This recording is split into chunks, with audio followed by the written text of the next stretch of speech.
उत्तराखंड विधानसभा के गैरसैंण में चल रहे बजट सत्र के दौरान आज कुमाऊं मंडल की बिगड़ती कानून व्यवस्था का मुद्दा सदन में जोरदार तरीके से गूंजा। पहाड़ से लेकर मैदानी इलाकों तक बढ़ती आपराधिक घटनाओं को लेकर विपक्ष ने सरकार को घेरने का प्रयास किया। सदन में विपक्षी विधायकों ने कानून व्यवस्था पर सरकार से कड़े सवाल पूछे। इस दौरान कैबिनेट मंत्री सुबोध उनियाल विपक्ष के तीखे सवालों का सामना करते नजर आए। विपक्ष के विधायक हरीश धामी और भुवन कापड़ी ने कुमाऊं क्षेत्र में लगातार सामने आ रही घटनाओं का हवाला देते हुए सरकार की कार्यशैली पर सवाल उठाए और प्रदेश में कानून व्यवस्था की स्थिति पर जवाब मांगा। सदन में विशेष रूप से सुखवंत सिंह मौत प्रकरण को लेकर भी विपक्ष ने सरकार को कटघरे में खड़ा किया।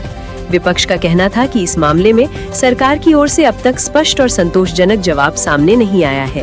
वहीं सरकार की ओर से जवाब देते हुए मंत्री सुबोध उनियाल ने स्थिति को नियंत्रण में बताया, लेकिन विपक्ष के लगातार हमलों के चलते सदन में माहौल काफी गर्माता नजर आया। कुल मिलाकर गैरसैंण में चल रहे बजट सत्र के दौरान कुमाऊं की कानून व्यवस्था का मुद्दा प्रमुख रूप से छाया रहा और विपक्ष लगातार सरकार से जवाब मांगता दिखा। मंत्री जी, मेरी छोटी सी विधानसभा में 5 लोगों की हत्या हो गई।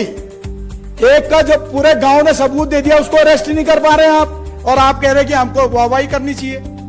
भाई 5 लोगों की हत्या हो गई, 5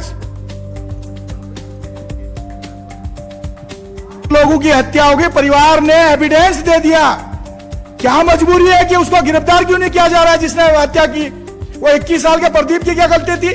वो बेचारी बसंती देवी जो अपनी आजीविका चला रही थी अपने परिवार के साथ, उसको मार दिया, उसकी क्या गलती थी? वो प्रकाश की क्या गलती थी बेचारा जो रोजगार के ले गया? वो आईटीबी का जवान 33 साल का जिसने अभी अपनी जवानी ढंग से नहीं देखी, उसको जो है एक नशेड़ी ने गाड़ी से उड़ा दिया, उसको दूसरे दिन जमानत हो गई। और आप कह रहे हैं कि वाहवाही लूट रहे हैं। हम पूरे पुलिस प्रशासन को दोष नहीं दे रहे, हम उन लोगों को कह रहे हैं कि जो गलत कर रहे हैं उनको सजा दीजिए। बाकी सारे अधिकारी अच्छे हैं, लेकिन जो गलत है उनको हटाइए ना। ठीक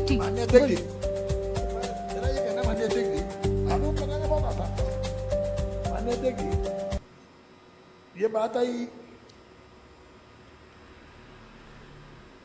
सुखवंत सिंह जी की। सुखवंत सिंह मामले में सरकार ने तत्काल कार्रवाई की और कतिपय लोगों को जो थाना आइटिया जनपद नैनीताल के 2 अभियोग पंजीत किए गए। दोनों अभियोगों की निष्पक्ष विवेचना हेतु जनपद उधम सिंह नगर नैनीताल से अलग पुलिस महानिरीक्षक एसटीएफ उत्तराखंड की अध्यक्षता में एसआईटी का गठन, जिसके द्वारा निष्पक्ष विवेचना प्रचलित है। कुल मिला के माननीय अध्यक्ष जी, सरकार इस सिद्धांत पे, इस उद्देश्य में कर रही है कि जनता ने अगर हमें लगातार दूसरी बार आशीर्वाद दिया और जनता भारतीय जनता पार्टी की सरकार की हैट्रिक बनाने भ्रष्टाचार के लिए थोड़ी दिया, तो ये स्पष्ट है कि सरकार कानून व्यवस्था के प्रति, आम आदमी की सुरक्षा के प्रति, महिला सुरक्षा के प्रति और आम आदमी चैन से जी सके। माननीय मंत्री जी, मेरा जवाब तो दिया ही नहीं आपने। अरे बैठ जाए, 1 मिनट रुक जाए। माननीय अध्यक्ष जी, एक कहा कि प्रशिक्षण कराने के प्रशिक्षण इसमें क्या आरोप लगाया माननीय अध्यक्ष जी? भाई हमारे एक मित्र ने कहा इसमें की हो गया। माननीय अध्यक्ष जी, उस एक्ट में क्लियर प्राविधान है, 5 अगर लेस देन 5 ग्राम अगर आपके पास पकड़ा जाता है तो वो बेलेबल ऑफेंस है, थाने से बेल मिल जाती है। और 5 ग्राम से ऊपर है 250 ग्राम तो 10 साल की सजा का प्राविधान है।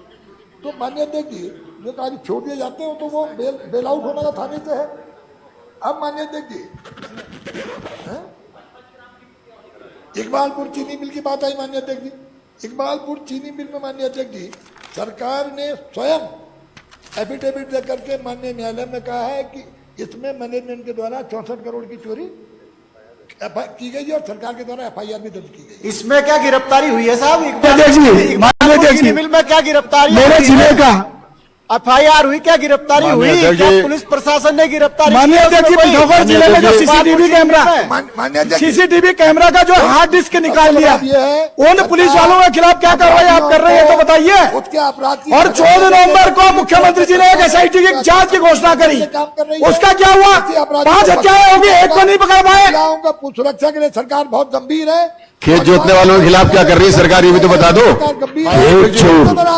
माननीय अध्यक्ष जी, सरकार गंभीर नहीं है, सरकार अपनी जिम्मेदारी का पूरी तरह सरकार सच को स्वीकार करने माननीय नेता प्रतिपक्ष माननीय प्रीतम सिंह जी सदन का